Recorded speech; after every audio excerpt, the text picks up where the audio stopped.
नमस्कार विद्यार्थी मित्रांनो, फक्त ओबीसी कॅटेगरीमधील विद्यार्थ्यांसाठी हा व्हिडिओ बनवत आहे। खूप काळजीपूर्वक बघा, तुमचा कट ऑफ कितीपर्यंत येऊ शकतो याबद्दल अत्यंत सविस्तर अशी माहिती या व्हिडिओच्या माध्यमातून तुम्हाला देण्याचा प्रयत्न करणार आहे। हे बघा विद्यार्थी मित्रांनो, ओबीसी मध्ये जर आपण बघितलं तर टोटल पुरुष उमेदवारांची जी संख्या आहे ती आहे 22,908। महिला उमेदवारांची जर आपण संख्या विचारात घेतली तर ती आहे 43,574। एक गोष्ट लक्षात घ्या, महिलांमध्ये प्रचंड कॉम्पिटिशन आहे, त्याच्यामुळे ह्यांचा कट ऑफ पुरुषांपेक्षा जास्त राहील। तुम्ही म्हणाल सर काही फेकून राहिले का? हे बघा, समांतर आरक्षणाव्यतिरिक्त समांतर आरक्षणामध्ये महिला येतातच, परंतु जर कुणी महिला प्रवर्गामध्ये जर अप्लाय केलेला असेल तर तुम्ही मागच्या वेळेसच्या मेरिट लिस्ट बघा, महिलांचा कट ऑफ हा यांच्यापेक्षा समांतर आरक्षणाच्या ज्या जागा होत्या त्याच्यापेक्षा थोडाफार अधिक आलेला आहे। ही गोष्ट आपण विसरता कामा नये। पुढे जर आपण बघितलं तर एकूण जागांची जर आपण संख्या बघितली तर ती आहे 66,482 आणि हा जो आकडा आहे तो ओपनच्या जागांपेक्षा सुद्धा जागा आहे, खूप जास्त आहे। कारण की ओपनचा जर आपण एकूण उमेदवारांची संख्या लक्षात घेतली तर ती फक्त 36,496 आहे। अलग लक्षामध्ये। आता ओबीसी साठी जर आपण एकूण जागा बघितल्या ज्या पोर्टलवरती उपलब्ध आहेत त्या आहेत फक्त 1,143, तर ओपन कॅटेगरीसाठी ज्या जागा आहेत त्या आहेत 5,970। एवढ्या मोठ्या जागा ओपन साठी आलेल्या आहेत। म्हणजे विचार करा, एवढ्या मोठ्या जागांसाठी फक्त एवढे सगळे उमेदवार असताना फक्त इतक्याच जागा त्या ठिकाणी ओबीसी कॅटेगरीसाठी आलेल्या आहे। म्हणजे जगातली सगळ्यात मोठी कॉम्पिटिशन, जगातली म्हणतो मी, असं कुठं रेशो असते का? हे बघा, 36,000 उमेदवार आहेत, 5,970 जागा आहेत। तुम्ही म्हणाल सर इतर कॅटेगरीमधले उमेदवार जे आहेत ते या ठिकाणी ओपनसाठी अप्लाय करतील। मी तुम्हाला एक गोष्ट सांगू विद्यार्थी मित्रांनो, 150 प्लस मार्क असणाऱ्या उमेदवारांची सगळ्या कॅटेगरीमधली जर संख्या कन्सिडर केली तर ती फक्त 1,725 आहे। लक्षात घ्या, म्हणजे हे 1,725 जरी ओपन मध्ये गेली तरी सुद्धा त्या ठिकाणी हा आकडा किती फरकाने दिसून येईल तुम्हाला, यावरती कोणी बोलायला तयार नाही आहे। परंतु आता याला काही इलाज नाही आहे, म्हणून आपण काय करायचं आहे की प्राधान्यक्रम ज्यावेळेस तुम्ही देत आहात त्यावेळेस 2-3 गोष्टींकडे विद्यार्थी मित्रांनो खूप लक्षपूर्वक तुम्ही काही गोष्टींचा विचार करणं गरजेचं आहे।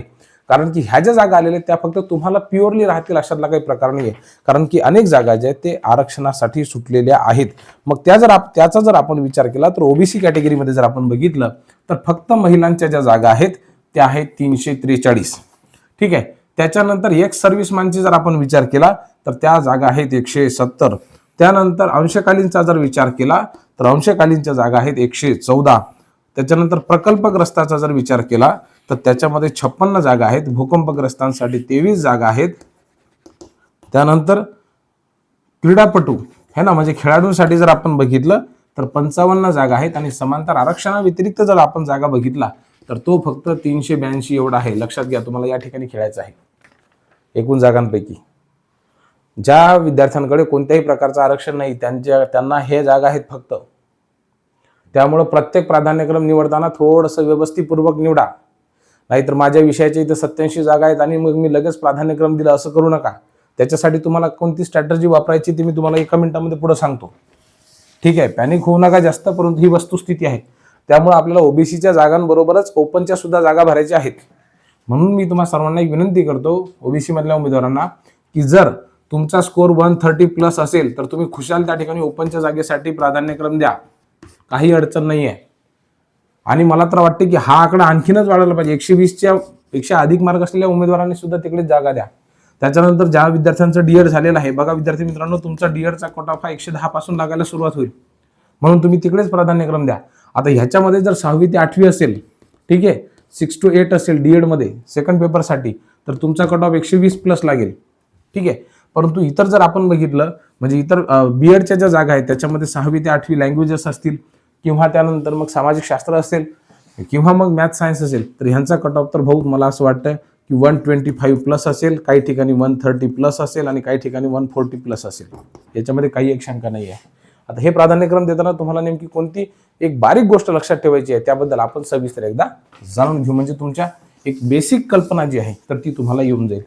काय करायचं आहे बघा, जर समजा त्या ठिकाणी तुम्ही एखादी ॲड बघितली तर त्याच्यामध्ये तुम्ही पहिली कुठली जागा बघता, ओपन कॅटेगरीची जागा बघा सुरुवातीला, समांतर आरक्षणाव्यतिरिक्तचा जागा तो असेल एक। त्यानंतर जर तुम्ही महिला असाल तर तुम्ही महिलांच्या जागा बघा, कशामध्ये, ओपन कॅटेगरीमध्ये, ठीक आहे, ते असतील समजा वाय। म्हणजे ओपन कॅटेगरी मधल्या तुमच्याकडे जागा किती आहेत, तर महिला असाल तर तुमच्याकडे X+Y एवढ्या जागा असतील, ठीक आहे। म्हणजे समांतर आरक्षणाव्यतिरिक्त त्यांच्या, आणि महिलांसाठी असेल तर महिलांच्या. ठीक आहे, एवढ्या जागा तुम्हाला कशामधल्या भेटतील, समजा ओपन मधल्या. ठीक आहे, मग आता तुम्ही कोणत्या जागा बघा, आपल्या ओबीसी मधल्या. ओबीसी मधल्या जागा बघताना पहिले तर पुरुषांनी काय करायचं, समांतर आरक्षणाच्या व्यतिरिक्त, म्हणजे तुमच्याकडे आरक्षण नसेल तर त्या जागा असतील समजा ए. महिलांनी काय करायचं, तुमच्या महिलांच्या आणि ओबीसी मधल्या हे दोन्ही जागा बघायच्या समांतर आरक्षणामधल्या. तर हे किती झालं समजा बी. या दोघांचा आकडा मिळून काय होईल समजा सी महिलांसाठी. परंतु पुरुष जर आपण बघितलं तर तुमच्यासाठी ह्या जागा असतील आणि ह्या जागा असतील. अशा पद्धतीने तुम्ही प्राधान्यक्रम निवडा. आणि मग काय करा माहितीये का, तुमच्या समजा एखादी जिल्हा परिषद आहे तर तुमच्या विषयाच्या जागा आहेत समजा 27. मग आता 27 जागा आहेत, त्याला भागीला करा तुमच्या ओबीसीच्या किती जागा आहेत.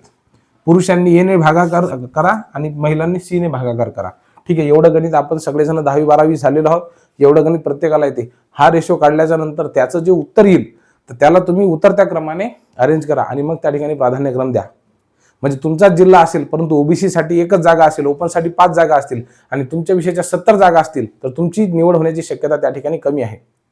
एखादा जर विषय असेल समजा डीएड पात्र असाल तुम्ही, मराठी हिंदी इंग्रजी विषय असेल तुमचा किंवा इतर कुठला विषय असेल, तर अशा परिस्थितीमध्ये तुम्हाला काय करायचं आहे की आपल्या समांतर आरक्षणाच्या व्यतिरिक्त तुम्ही प्रकल्पग्रस्त भूकंपग्रस्त असाल तर तुम्ही ह्या जागांच्या प्रोपोर्शनल मध्ये तुम्ही बघा. एक जागा असेल 2 जागा असेल तर तिथे तुम्हाला प्राधान्यक्रम निवडायचाच आहे. परंतु प्राधान्यक्रम सिक्वेन्स मध्ये लावताना विदाऊट इंटरव्ह्यू साठी हे सगळी गफलत मी तुम्हाला सांगतोय. ठीक आहे, ह्याच्या जागा मी तुम्हाला दाखवले हे सुद्धा विदाऊटच्याच आहेत. विच साठी आपण नंतर एखाद्या वेळेस बोलू. परंतु हे सगळं करत असताना 2 गोष्टी लक्षात घ्या, समांतर आरक्षणा व्यतिरिक्त जागा किती आहेत ओपन कॅटेगरीमध्ये, आणि मग आपल्या ओबीसी कॅटेगरीमध्ये समांतर आरक्षणाच्या व्यतिरिक्त जागा किती आहेत. हा आकडा तुम्ही एकदा तपासा. काल माझ्याकडे 150 मार्क असलेला एक विद्यार्थी आला, खूप खुश. या ठिकाणी 200 जागा आहेत, या ठिकाणी 79 जागा आहेत, त्या ठिकाणी 343 जागा आहेत असं म्हणून तो खुश होता. मग मी त्याला म्हटलं काही हरकत नाही, 343 जागा आहेत, ओके. आता त्याच ठिकाणी ती जी जाहिरात बघितली त्याच्यामध्ये ओबीसीच्या जागा बघ, जागा 2 किंवा 3. म्हणजे भले त्या ठिकाणी 500 जागा असतील मॅथ सायन्ससाठी किंवा तुमच्या विषयासाठी 40-50 जागा असतील, पण ओबीसी साठी किती जागा आहेत 2. मग इतर सगळ्या कॅटेगरीमध्ये समजा एखाद्या जिल्हा परिषदेला एकूण मिळून जर 400 जागा असल्या आणि ओबीसीची जागा 2च असली तर 400 जागांसाठी जे काही एलिजिबल असलेले उमेदवार असतील ते सगळेच्या सगळे त्या एका जागेच्या ओबीसी साठी, एक जी जागा आहे ओबीसीची त्याच्यासाठी ते पात्र आहेत ना, म्हणून ते त्या ठिकाणी टफ कॉम्पिटिशन मध्ये असतील, लक्षात घ्या. म्हणून तो कट ऑफ कसा जाऊ शकतो, हाय जाऊ शकतो. ह्या सगळ्या गोष्टींचा विचार करा, बारीक सारीक गोष्टींचा. तुमच्या मनामध्ये प्रश्न आहेत ते कमेंट बॉक्समध्ये टाका. मी सुद्धा छोटे छोटे व्हिडिओ बनवून टाकण्याचा प्रयत्न करत आहे. पुन्हा एकदा सांगतो, व्हिडिओला लाईक शेअर सबस्क्राईब करण्याच्या भानगडीत पडू नका, ते महत्त्वाचं नाहीये. तुम्हाला कमीत कमी वेळेमध्ये जास्तीत जास्त माहिती देण्याचा प्रयत्न आहे. हीच माहिती सांगण्यासाठी लोक बॅचमध्ये 2-2, 3-3 हजार रुपये घेतात. माझा तो हेतू नाहीये. खूप खूप धन्यवाद.